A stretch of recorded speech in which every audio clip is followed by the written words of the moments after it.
Stofmisbrug i Danmark.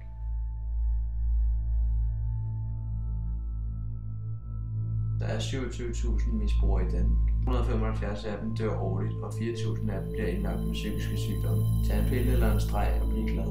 Det lyder nemt, ikke? Men der er en bagside med det. For alting har to sider. Ved du overhovedet, hvilke konsekvenser der har for din krop og for din hjerne? Alle dine indre organer bliver skadet. Din hjerne bliver også skadet. Du bliver afhængig, for når du først har mærket susen, glemmer du det aldrig igen. Du vil have mere. Du vil prøve det igen. Du starter snart et misbrug.